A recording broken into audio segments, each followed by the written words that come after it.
Første kapitel, side 7.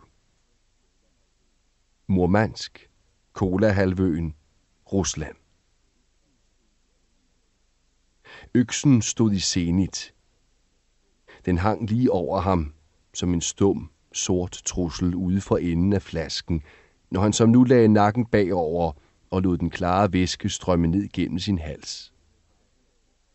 Den voldsomme uro havde forladt hans krop, og hans mellemgulv var holdt op med at sidre. Men et eller andet sted under hans hud var den der, den forbandede angst. Det vidste han, en dæmon, som hvert øjeblik kunne bryde ud i det fri og forråde ham. Bare lidt endnu. Nu var det snart overstået, og så ville alt blive godt. Han kunne høre, hvordan ivrige drengestemmer spredte budskabet rundt i den lille by, længe før han nåede det første hus. Det skulle ikke være en sort, ligesom alle de andre. Nej, det skulle være en hvid limousin. Hvid, hvid, hvid. Mælkehvid, som Irinas kind. Han ville svæve hjem i triumf. Selv ikke gruset ville knase under dækkene, når den hvide skygge gled hen ad hovedgaden og slikkede op ad husmurene. Han ville rulle de mørke vinduer ned, og så ville de alle kunne se ham og hviske, er det ikke... Jo, det er Pavel Nikolajevitj, der kommer hjem. Han er blevet en stor mand. Og når han gjorde holdt foran hendes hus, ville de samles på behørig afstand. Han ville ikke være hoven. Nej, han ville smile og nikke venligt til gamle venner og udvise storsind over for fordomsfjender. Og hun ville komme ham i møde.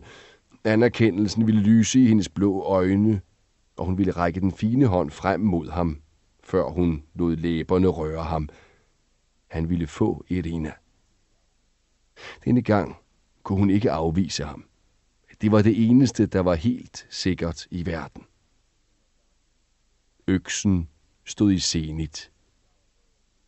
Den skarpe kontur blafrede og blev utydelig, når luftboblerne ved hver slurk steg op gennem flasken og brød ud af dens bund for at røre ved solen. Det gjorde ondt i hans øjne. Skyerne gled hurtigt fra højre mod venstre. De flygtede. Det var for længst holdt op med at brænde i hans hals. De havde delt den første flaske på vej ud gennem fjorden. De to mænd kom kørende helt ned til kajen i en lille varebil. Uden at mæle et eneste ord havde de slæbt fiskekassen ombord og var kørt igen. De stod ud for fiskerihavnen fra det afsnit, hvor Karel Flot holdt til. Havnefronten i Murmansk lå næsten øde hen i mørket, og de mange kraner havde stået og strakt hals, som nysgerrige giraffer, der undrede sig over, hvor det lille fiskerfartøj skulle hen. Byens lys blev hurtigt svagere, og da skyerne et kort øjeblik trak væk fra månen, havde han set silhuetten af Aljosha oppe på den højeste top. Den enorme statue af soldaten, der trofast stod med ansigtet vendt mod vest for at værne om sin by og sit folk. Fra vest, inde fra Norge, var tyskerne kommet. Havde Aljosha set anklagende på ham med sine stikkende øjne af beton. Hvorfor pokker skulle man være bange for ham? Den store fædrelandskrig var noget lort. Han havde skubbet ubehaget væk ved at gøre grin med flasken.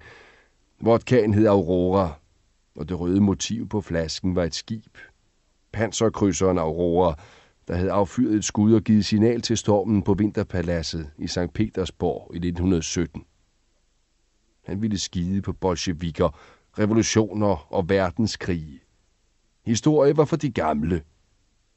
Tiden var en anden nu. Mulighedernes tid. De store penges tid. Den hvide limousines tid. Øksen svajede.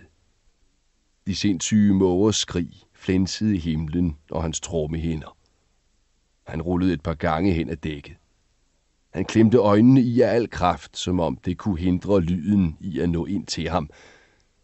Så faldt den. Han hørte den dumpe lyd af metal mod kød.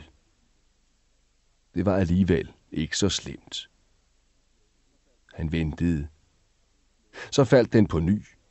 og den knasende lyd fra en knogle pressede hans mavesæk opad i et kraftigt ryk, og han mærkede den sure substans sprøjte ud gennem munden og ud på dækket.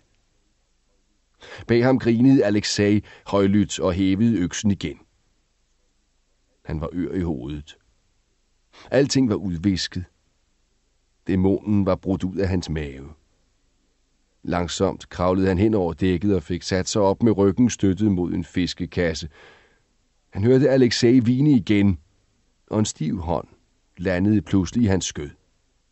5 krogede fingre uden en arm at sidde fast på. Hans mave gav et nyt hop. Han måtte tage sig sammen nu. Han bevægede sig mekanisk, da han rakte ud efter rullen med ståltråd og klippede et stykke af. Han tog et gammelt stykke jern fra bunken og lagde det oven på den afhuggede hånd. Så viklede han ståltråden stramt omkring, kravlede hen til rælingen og kastede den lille bylt i bølgerne. Hvor længe det stod på, anede han ikke. Hjernen registrerede intet. Selv mågernes blodtørstige tilråb var uden lyd. Først da Alexei råbte, blev omgivelserne tydelige igen. Se, Pavel, er det ikke kunst? Alexei smed et stykke over mod ham. Det var en arm. Se for fanden på den, er du gået i trance, mand? Han stirrede på armen. På det øverste stykke var der en tatovering. Han kunne ikke få sig selv til at studere motivet nærmere, men han kunne heller ikke helt lade være. De blå linjer stod så underligt skarpe på den blege og kolde hud. Nej, det gjaldt bare om at blive færdig. Han lagde et tungt stykke jern ved, viklede ståltråden rundt om armen og smed den samme vej som de andre stykker. For hver gang de blev opslugt af havet, var han en smule nærmere ved målet. Nu delte de den sidste smule vodka. Endelig var de færdige. Han følte en indre ro brede sig gennem kroppen. Den indfandt sig, da hovedet som det sidste røg uden bords. Alexei havde selv smidt det ud, med en bragende latter. Idioten var grotesk munter og upåvirket. Kunne du se det? Spurgte han, da de begge sad op af fiskekasserne og røg, mens de skiftedes til at tage en slurk. Se hvad? At min onkel var slagter. Alexei grinede igen. Så gik døren til styrhuset op, og skiperen, som Pavel ikke kendte, kom ud med et bredt smil. Han nikkede anerkendende. Er I færdige, dreng? Ja, nu har vi fodret fiskene, svarede Alexei. Fint job, det klarede I jo nemt, sagde den tykke mand, og knipsede sit cigaretskod i vandet. Pavel stirrede ned på sit ene bukseben. Stolt, det var han ikke, men det havde været nødvendigt at sige ja til jobbet, hvis han ville videre. Min onkel var slagter. Jeg kunne vist også blive helt god.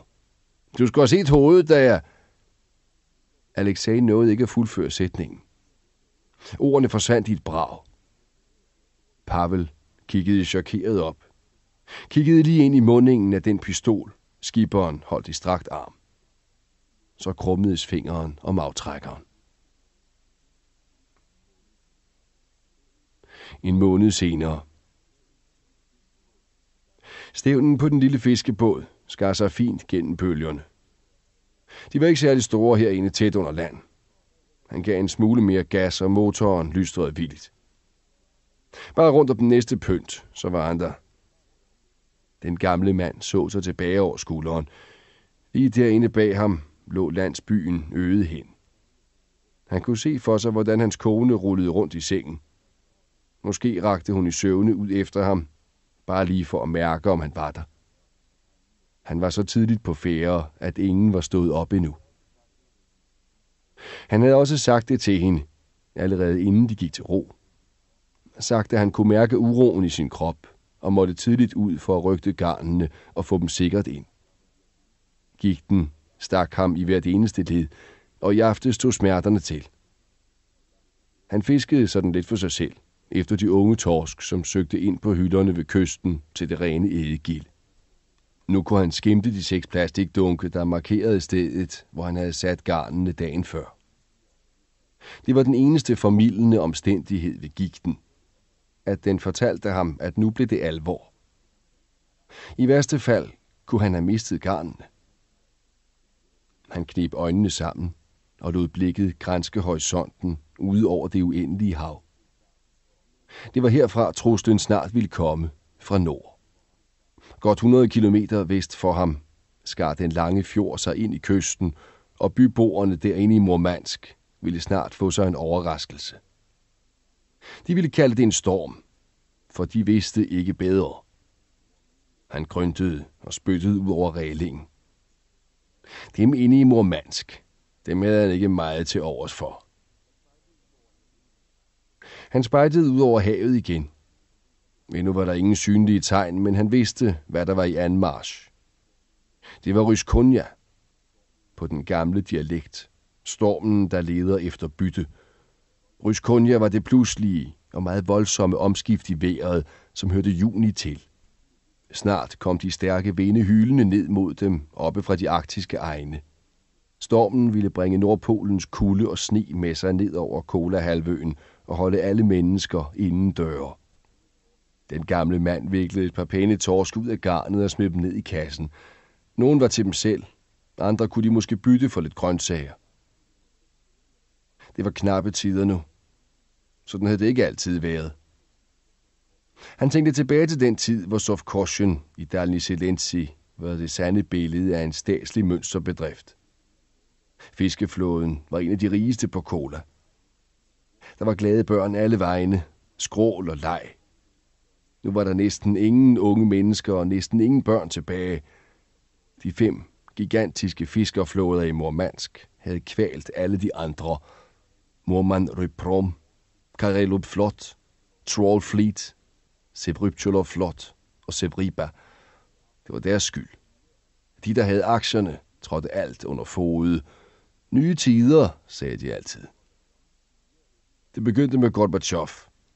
Elendigheden begyndte med ham og hans glasnost og perestrojka og forbandede sludder og vrøvl. Det var dengang, de måtte til at destillere igen for at skaffe vodka. Siden blev det værre og værre.